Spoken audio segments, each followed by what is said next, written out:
All right, so this is what a buffet breakfast looks like in Israel. Lots of cheeses.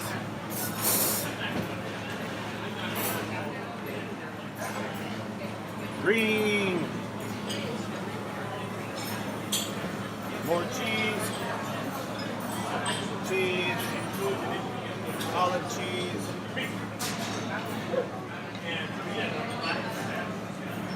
Some mozzarella cheese. Then you have your various oats, flaxseed, sesame, sunflower seeds, raisins. We have much more vegetable and salad heavy. Lots of olives and fish. That's right, fish for breakfast. Various kinds of fish. More olives, various toppings and spreads here. Chocolate, some fruits, grapefruits, and peaches, melons.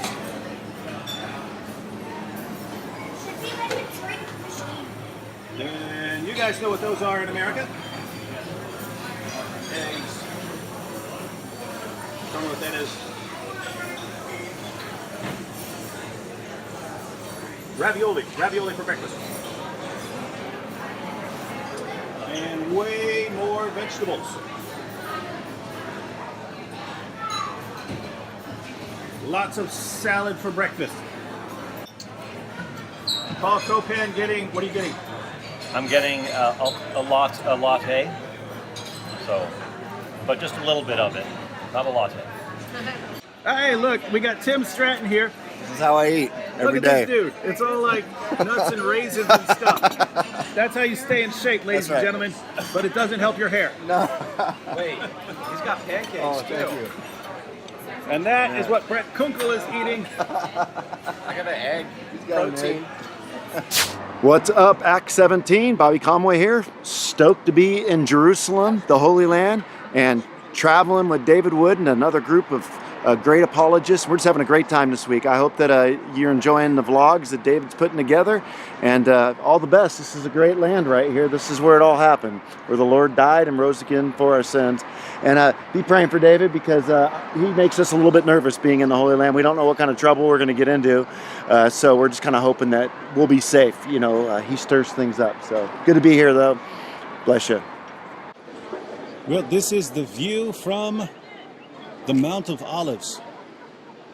After the destruction of the temple during the Roman wars, the Mount of Olives became a main pilgrimage site for Jews because they could overlook the temple area and weep for the destruction of the temple.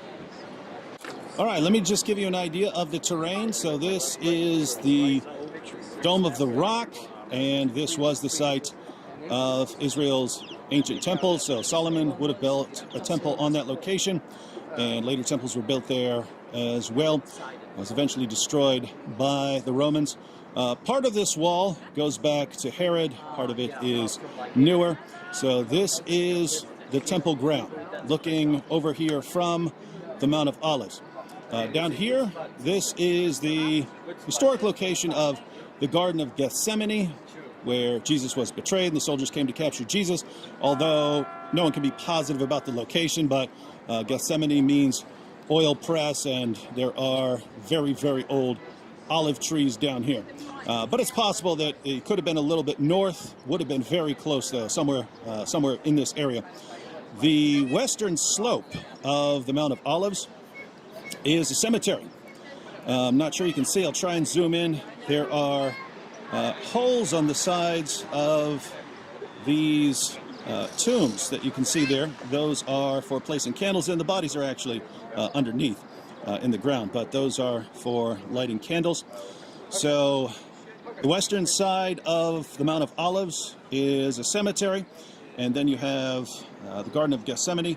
The valley in between here, this is the Kidron Valley, Jerusalem, there are three main valleys that are important to Jerusalem. On the east, so we're on the eastern side of Jerusalem, and it's the Kidron Valley that runs down here. And then there's another valley sort of in the middle of Jerusalem, and then there's one on the west. Now, as far as what was Jerusalem during the time of David, that was actually over here. So this would have been the area of the city of David.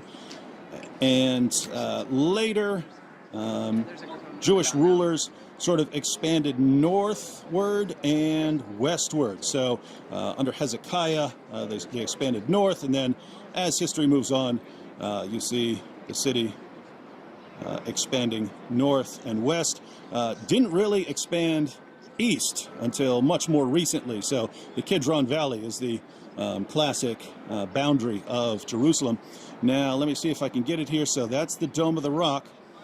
And if you look past it to where you have these other dark domes back there, see right there, that is the Church of the Holy Sepulchre, which we'll be visiting. All right, now you know the geography. Lots and lots of people buried here on the Mount of Olives. This is an example of a 1st century BC Jewish tomb. So this would have been a cave, but the top has eroded off so that it's actually open now. But you see the different parts. There would be some sort of raised area for preparing the body. Then they would put the body in one of these openings and leave it for a year. And then they would come back and collect the bones and have those together in a spot. And so this is an early example of what tombs were like if you had a lot of money. These are ossuaries, where bones would be collected after the body's decomposed. This is the main proposed location of the Garden of Gethsemane. Some of the olive trees here have been carbon dated at around 9 to 10 centuries old, and at least one is claimed to be around 2,000 years old. See these offshoots inside of an olive tree? You can cut these off, and as long as you get some of the root, you can actually plant those and it becomes an olive tree. The Garden of Gethsemane. So Jesus either came here with his disciples on the night he was betrayed, or somewhere very close by. This is where Jesus prayed. It's where his followers wouldn't even stay up watching for him. This is where Peter struck the servant of the high priest when they came to capture Jesus. This is where Jesus told Peter to put away his sword. And this is where they captured Jesus and took him to his trial. Now here's what's interesting. So, Garden of Gethsemane. This is where Jesus came with his disciples. Keep in mind, people in Jerusalem were looking for him. And he came here. But look how close he is to Jerusalem. So that's the Temple Mount. Why would he come here if he wanted to escape? He could have kept going east over the Mount of Olives and been safe in some place like Bethany. Why did he stop here? Seems that he wanted a little extra time with his followers. He wanted time to pray. But he also knew that they had to find him. That's a pretty dope view. I'm looking up at the Mount of Olives from the city of David. Mount of Olives, very important in the New Testament. Jesus spent most of his time teaching in Galilee, but when he was in the Jerusalem area, he taught on the Mount of Olives. This is where Jesus wept for Jerusalem. This is where he prophesied the destruction of the temple. This is where he ascended into heaven.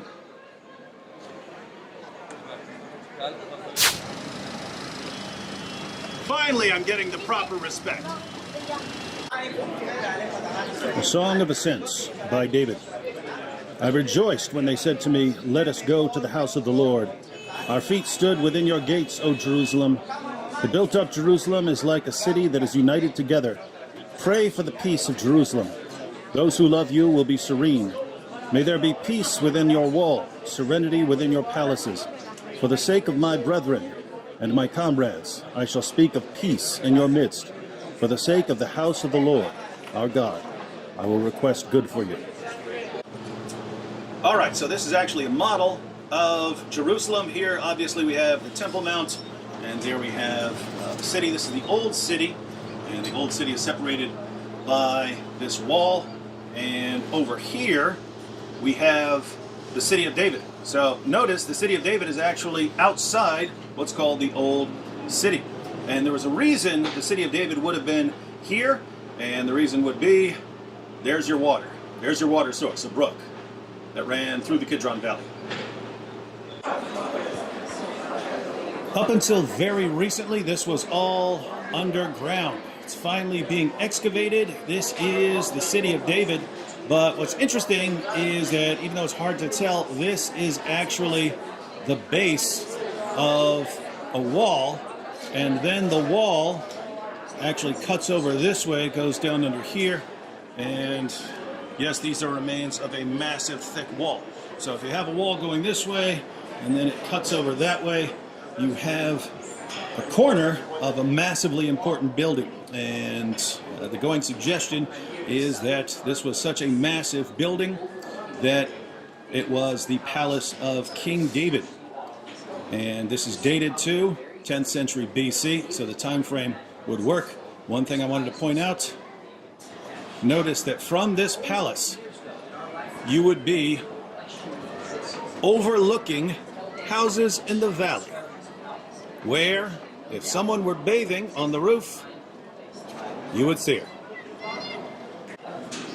Check this out. Again, this is only being excavated recently, but in the book of Jeremiah, we read, "And Zedekiah the king sent Jehukal the son of Shelemiah and Zephaniah the son of Maaseiah the priest to the prophet Jeremiah, saying, Pray now unto the Lord our God for us." This is interesting because they found a seal of Jehukal son of Shelemiah. So, we know that was an actual guy. Hey, this is cool. Archaeologist is actually taking us down to the current dig site.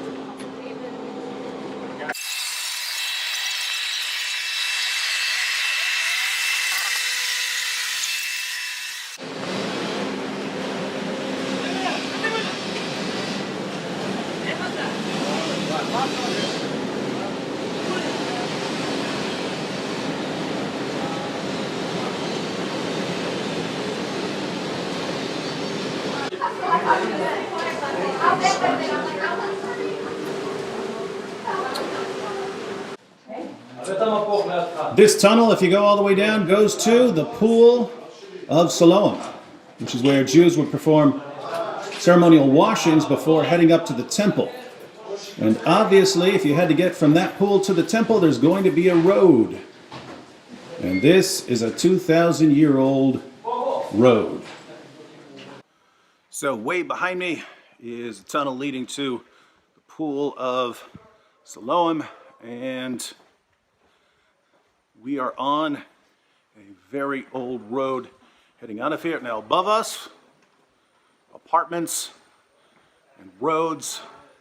So this is all being dug underneath, which is why you have all these supports. These have to be installed so that things don't start collapsing. So this was the road, and here was an actual sort of podium beside the road for making announcements. This originally had a palm tree growing on it, and the person who's standing with the palm tree, you knew that you were supposed to listen to the message that this person was conveying. This is what you find if you dig under a parking lot in Jerusalem.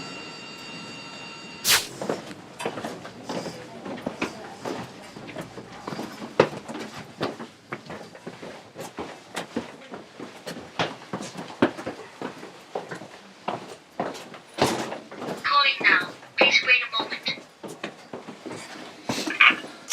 The door is unlocked. Please hold the door for the people behind you. יש שם כפתור בצד שמאל. למה? להחזיק את הדלת?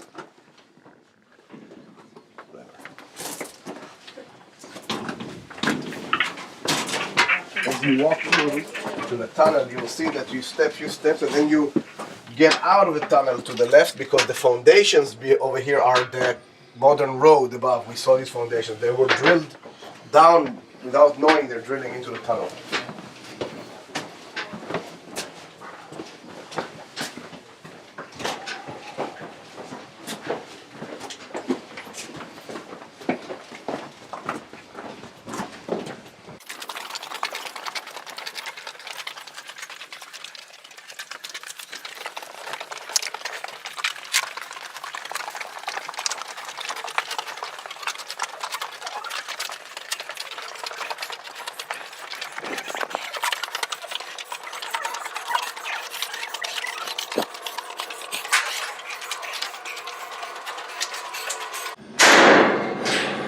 Tell you something, if you want to do it for the camera, it might be interesting.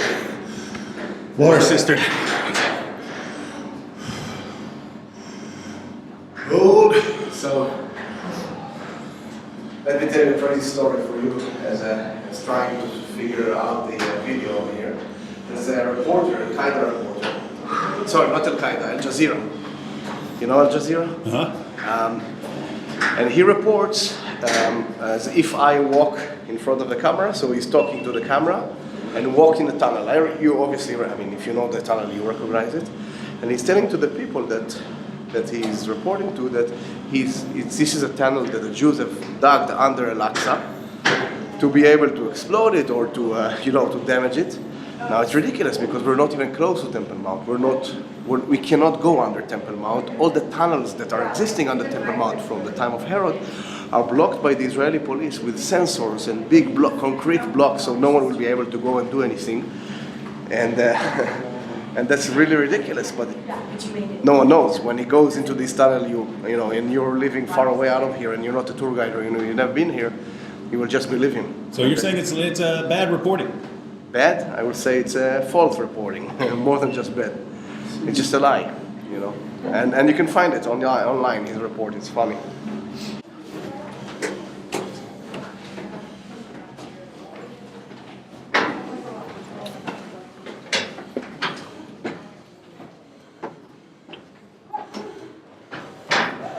Oh. Foundations of the Western Wall.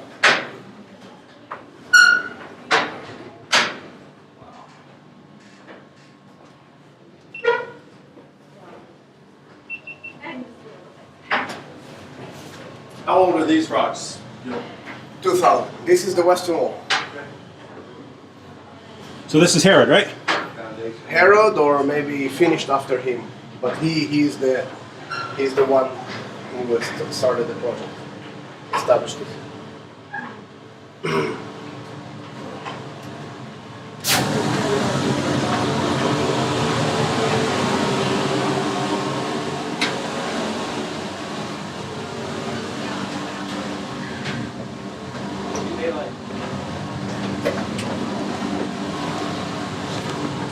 Wow.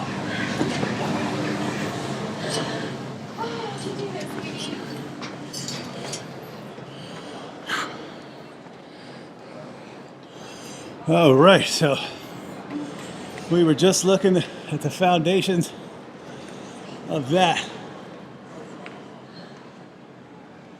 All right. So we just came from underground there. That is the western wall. That's the southern wall. Currently. But what we're looking at underground is really old. This pile of stones has been unmoved since the Romans tore this down. This is the western wall. You see those bushes? Recently, this was all underground. It's excavations that uncovered all of this. Now here's what's interesting. See this? See these structures jutting out? This used to be one side of an arch, and where it starts angling out, the arch would have went up this way and come down on this side. No more. It's destroyed 70 AD. So this is the southern side of the Temple Mount. And that is supposed to be silver. It's turned black. All right, so you have that. And you go through this. And it continues. It's all the southern end. This is the basement window of the Al-Aqsa Mosque. And you can see a Muslim in there reading. So if we zoom out a little, we see this black dome, which is supposed to be silver, but it's turned black. Lots of times the entire temple area will be referred to as the Al-Aqsa Mosque. The mosque proper is here. Then there's the Dome of the Rock, that's with the gold dome, and that's more of a shrine than a mosque. This is the southern end of the Temple Mount, and you can see 3 arches that have been filled in here. Now, those arches were after the time of Jesus, and then they were filled in still later. But this was the location of the gate called Beautiful. And Jesus would have entered Jerusalem through this gate. Now these steps are modern, but Jesus would have walked up here and entered the temple area through a gate that used to be here. So we are standing where Jesus once stood.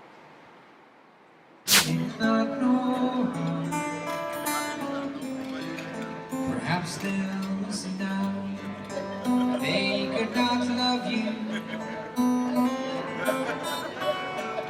but still your love was true. And when no hope was left inside on that starry, starry night, you took your life as lovers often do. But I could have told you, Vincent, this world was never meant for one as beautiful as you.